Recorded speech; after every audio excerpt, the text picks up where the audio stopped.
What's going on, guys, and welcome back to Drive New Hampshire. Today I'm going to be installing and reviewing these 3-inch LED spotlight pods from Auxbeam. Special thank you to Auxbeam for sending these lights out for me to try. I've looked at purchasing these in the past and they've actually been sitting in my Amazon shopping cart for like the past 3 months, but I was never able to pull the trigger, even though they are some of the most affordable cube lights on the market compared to some of the other brands. So they made it very easy for me. Now if you're into Jeeps and you're not a square, get it? You most likely are going to modify and customize your Jeep to not only improve its performance, but to also make it look better. And of course, I'll leave a special link down in the description below so you can check these lights out for yourself. So I recently released my video telling you what I believe to be the best first mods that you can have on a Jeep Wrangler. And of course on that list was lighting. Even if your other equipment is up to par, if you have the right lighting, you can at least see what you're doing and be in control of your situation. Being in New Hampshire and doing lots of my off-roading in the dark, miles out in the mountainous woods, I love good light. Good light allows you to see exactly what's going on in front of your vehicle, and can save the rest of your equipment from disaster that could have been saved if you'd only seen it. For example, a sharp rock or stump that would shred your tire, or a dip in the trail that could sink your whole truck. Which brings me to these. Now these are 20-watt, 3-inch LED spotlight pods. They contain 4 5-watt high-powered efficient LEDs with a fisheye lens for great light projection. They're made of die-cast aluminum and are IP67 rated, making them waterproof, dustproof, and shockproof should you somehow hit them on something. Coming straight on.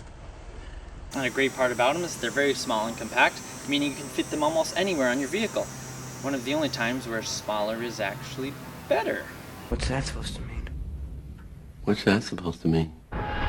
So I have my spotlights mounted to these pillar mounts that I've had on the Jeep for a while. I'll also include a link to those down in the description for you to check out, but they're very sturdy and they make a perfect spot for these spotlights.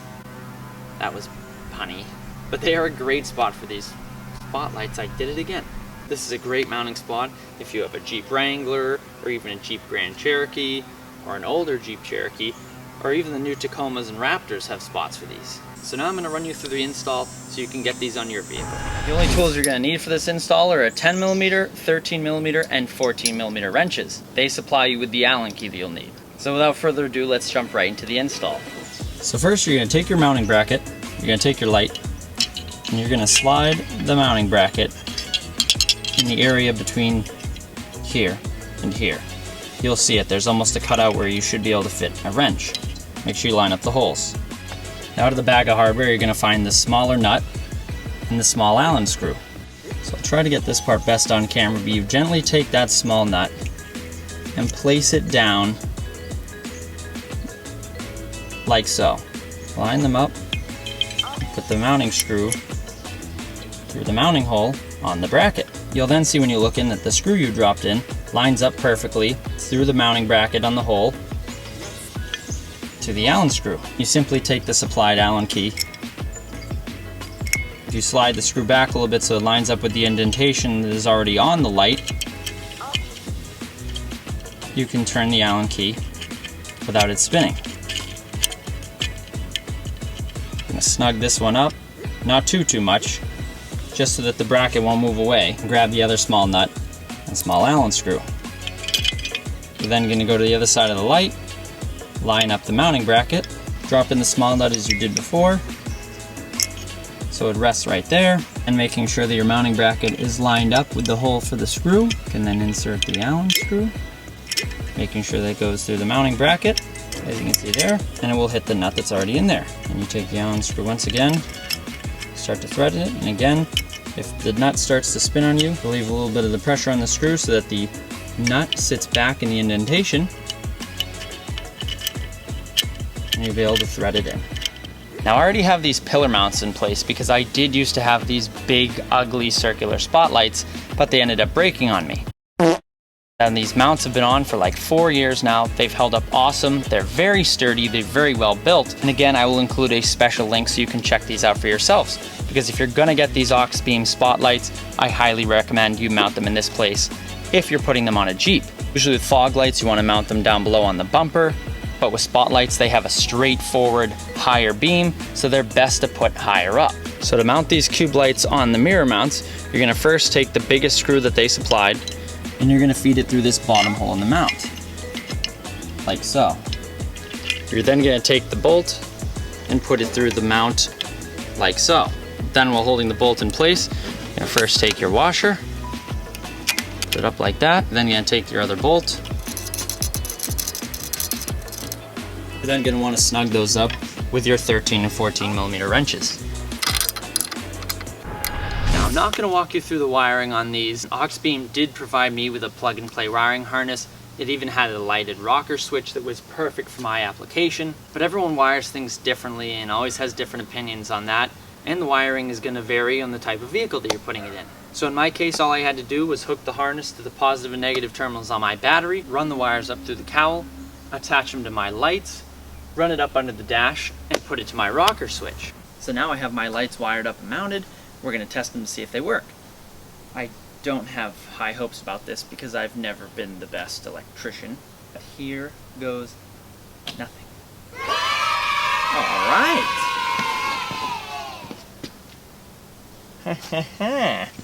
Would you look at that? Not that that matters right here that they're working, but later tonight, I'm gonna take this thing out into the woods. We're gonna see how they really perform. All right guys, so it's later in the day. It's starting to get dark. It's not quite there yet. What we're gonna do is we're gonna wait till it gets really, really dark so we can see these things. We're gonna line them up, put them right where I want them. We're gonna see how bright they are, and then I'm gonna give them a little shakedown out here because this is a real rocky, sandy area. It's got a lot of inclines, quick dips. So we're gonna see how these things hold up.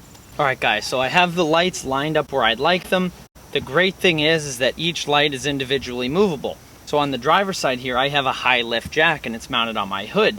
Right where the light projects straight forward, it's basically shooting light on the bottom of the jack. I fully adjusted it to the right, but it's still hitting the base of the jack. So what I can do is angle the light outwards a bit and down, which puts light on an area that my headlights don't catch. And that's also an area that my light bar doesn't catch. Now on the passenger side, I have it straight forward a little bit more than on the driver's side. Because my headlights aren't perfectly aligned, this is also spreading light perfectly on the area that I don't have great light on that side.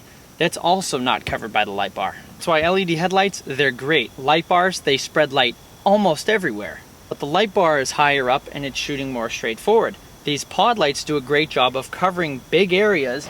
So if you look right outside your window while you're driving, or in this case, you stick your head right out, you can clearly see everything that's right in front of your driver's side tire. And if you're riding with someone else, which you should be, they can also stick their head out and can see exactly where that wheel is heading.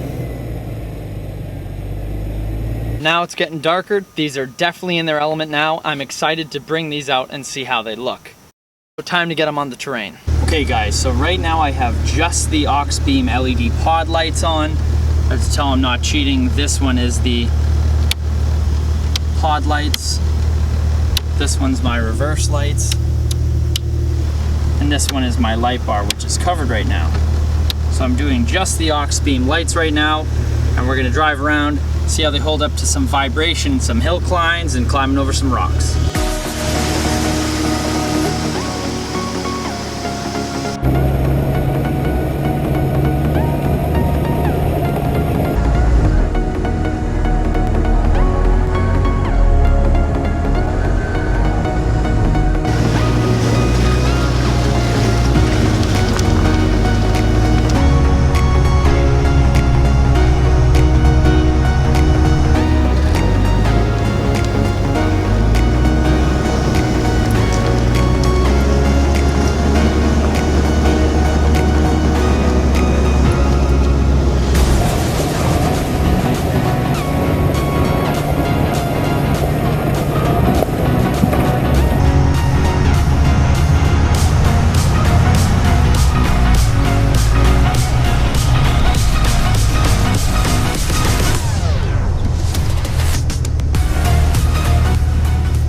So now we're going to turn the headlights on and see how they look combined with the LED light pods.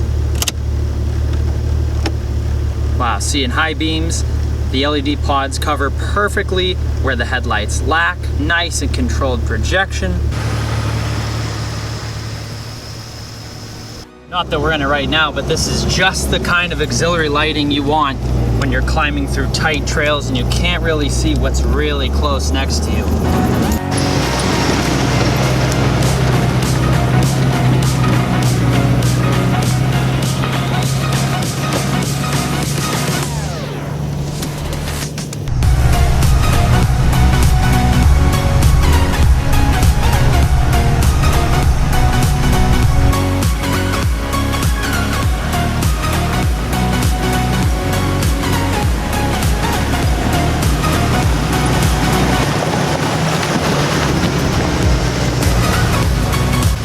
guys can actually see me right now. I'm actually using the spotlight pods as my lighting studio.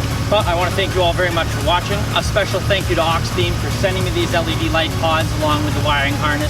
I really truly love these things. They perform awesome, they look great, and I can't wait to see the future trails that these light up for me. Again, be sure to check out my special links in the description below so you can get your own Auxbeam LED light pods. But that's it for me tonight. I'm going to bed. I'll see you guys in the next video. Happy motoring. Actually, happy jeeping.